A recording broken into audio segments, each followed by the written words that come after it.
Are you thinking about moving to Woodland Park in Colorado? Well, you might be wondering if it's worth the move for your next chapter in life. And when you think about Woodland Park, you think about living in the mountains and experiencing that real small town Colorado living, dark skies, quiet neighborhoods. But is it a good place to live for you? Well, today we're going to be exploring the top 8 things that you need to know before you make the move. Hey, I'm Iris, a Colorado realtor, and I specialize in helping people relocate to Colorado. And one of the areas that people always ask about and that people love to move to here is Woodland Park. I love visiting Woodland Park. It is beautiful, it is fascinating, but some of the homes need quite a bit of work. And with all the trees surrounding the area and the rocky hills, you have to be extra careful where you choose to live. I recently sold a home in Woodland Park and my buyers love the area for the same reasons everyone else does. But when we were looking at houses, we were surprised by what we saw. But before we get into that, let's get familiar with the location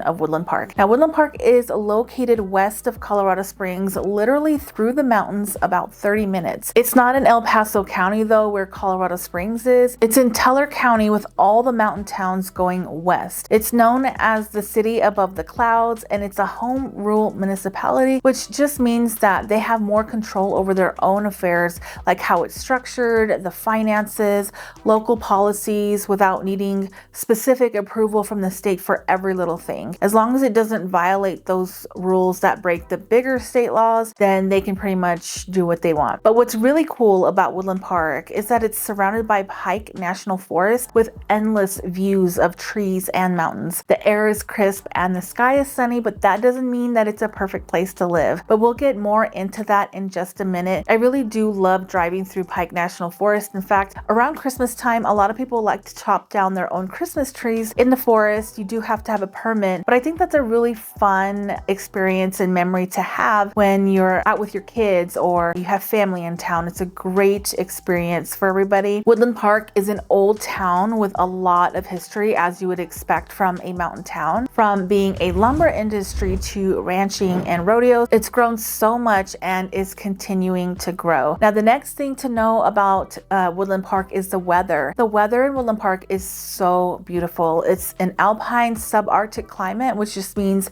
mild, warm summers and cool nights. And you can definitely get away with no air conditioning, but the problem is going to be the higher insurance due to the risk of fire. You also have to get that mitigation done with the property. With all those pine needles, there's extra work for you when you're maintaining those properties. Now, the snow is beautiful. It's fun to look at, but it's not fun to drive in, especially because a lot of those roads that go up into the mountains, they are not going to be plowed, or it's going to take a longer time to get plowed because they're going to be focusing on those main roads first. And speaking of maintaining properties, a snowblower is a must. It doesn't snow a ton in Woodland Park, but when it does, it's super heavy and can be several feet deep. It can be very stressful, and driving to Colorado Springs through the pass with only one way in and one way out, all it takes is for one accident to set your day hours behind. There was one time I was driving to Woodland Park and the line was so long to get through the pass. Apparently there had been a motorcycle accident and we were probably sitting there for about an hour. So just something to think about as you're considering your move. Now, the next thing is home prices. Woodland Park home prices are kind of all over the place. You have small homes that are closer to all of the action, where all the stores are, and then you have big cabin style properties on acreage. And if you dream of a modern home on acreage, you could be spending multiple millions of dollars, but you can find a house starting around $400,000. You don't get a ton of square footage on the dollar, but you're not just paying for the house, you're also paying for the aspen trees to see those change colors in the fall, and the country life with all the city amenities. These types of homes do give off that Cracker Barrel vibe, but you can always build something that you really like or update an existing home. There's not a lot of homes that are updated in the area where you get lots of acreage. It's going to be old Colorado looking homes. So if you don't want wall-to-wall wood panels and flooring inside your home, plan on setting aside a little bit more time and budget for those updates. When my buyers bought the house, we had sewer issues with tree roots growing inside. Now, these trees can be pretty but become an an issue when they're growing over your roof and into your pipes. The house was much older, so there was a lot of updating that needed to go into the house, like those furnaces that come out of the wall versus a standard heater that would heat up your house with your regular HVAC unit. The next thing that you need to know is about the culture. You have a small town feel with a lot of friendly faces. So if you miss having random conversations in the bread aisle at the grocery store, you're gonna love Woodland Park. Now, I love more of the city vibe, and I'm busy. I'm constantly moving and going. I don't mind, small talk here and there, but when I'm in a hurry, I just want to go, and I'm not trying to be rude, but that's kind of like more of Colorado Springs in the city life, whereas Woodland Park, it's a lot more slower. You got people writing checks at the grocery store. It's kind of that vibe. Everyone's talking to the cashier register, things like that. It is a neighborly place with a lot of community events like farmers markets, the Keep Woodland Park beautiful cleanups and concerts. You've got cute little shops and parks throughout the city. Now, public transportation is going to be tough. It's limited, and most people get around in their cars, their SUVs, and their trucks. Another thing to mention is all of the wildlife. It might be beautiful to look at, but those deer can be a problem. They'll eat your flowers and your plants and randomly jump out in front of your car. We've had this recently when we were driving, and a poor little baby deer jumped out, smacked into the side of the car, freaked us out. Thankfully, everything was okay, but unfortunately, the deer did not make it. But it literally just came out of nowhere. Thousands of dollars in damage, and not to mention just seeing all the roadkill in the road. For schools, you only have a few to choose from, a handful. One high school, one middle school, named both after the town, and then you have a bunch of elementary schools. The classroom sizes are smaller in Woodland Park, the school district, and they cover pre-K through 12th grade. And the other thing to know about Woodland Park is the shopping. There's not a lot of shopping in Woodland Park. There are some local boutiques in the downtown area. You have gift shops, clothing boutiques, and some home decor shops that are mountain chic. And you have art galleries, local paintings, pottery, and a lot of unique jewelry. It's a huge spot for tourists, so that's why you've got a lot of touristy types of shops. Lots of handmade things, antiques, and like all those Old West things.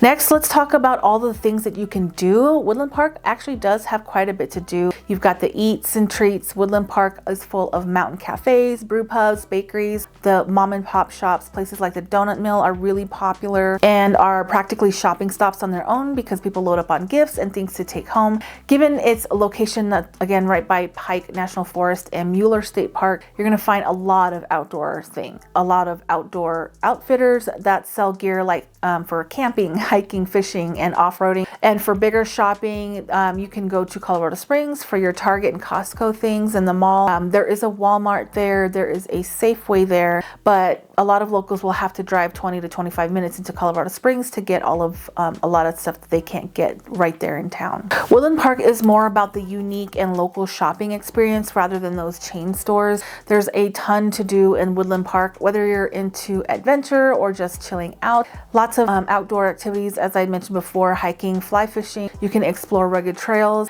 and then they have like off-road rentals from Great Outdoors Adventures. You can rent kayak and paddle boards to go to some of the lakes out there in the area to go paddle boarding, things like that. You can also go camping. There's just a lot of outdoor things, which is why people love it. It's really far away from the city, so you're going to feel like you're on a cabin vacation all the time, but that might not be something that you like because of the living situation. If you work from home, it's probably not a big deal, but you are probably going to experience a lot of what people would feel like isolation. So you have the Colorado Wildlife Center, rescued wolves and foxes. You can see and visit and do those kinds of things. You've got the fluorescent fossil beds, which is a national monument to discover ancient preserved landscape. Very interesting things to do, like when it comes to, true Colorado living. You're not going to be doing a ton of, there's no nightlife. There might be a couple breweries or bars around town, but not really much of a nightlife. They do have the Rocky Mountain Dinosaur Resource Center, which is a really cool kid-friendly museum with real fossils, paleontology exhibits. My son absolutely loved this place when he was little. We went there multiple times, and if your kid loves dinosaurs, they're going to love this center. A lot of people can come through and check out an Airbnb, maybe stay for a week or two to make sure that you really like it during the wintertime, because summertime, springtime, fall, it's perfect. Everyone's gonna love it. But where you're really gonna know if you want to live there or not is in the winter time, when it's cold, when you're not gonna be going out as much and there's not a whole lot to do. Cabin fever is a real thing. But hopefully this video helped you in making that decision about what Woodland Park is like. And if you need help relocating to the area, please feel free to reach out, book a free consultation. Feel free to call, text, or email me. Would love to help you as you relocate to the area. And for a full list of all of the neighborhoods that you can move to in the Colorado Springs and surrounding areas, please feel free to watch the video and the playlist that is popping up next on the screen. Thanks for watching. I'll see you on the next video.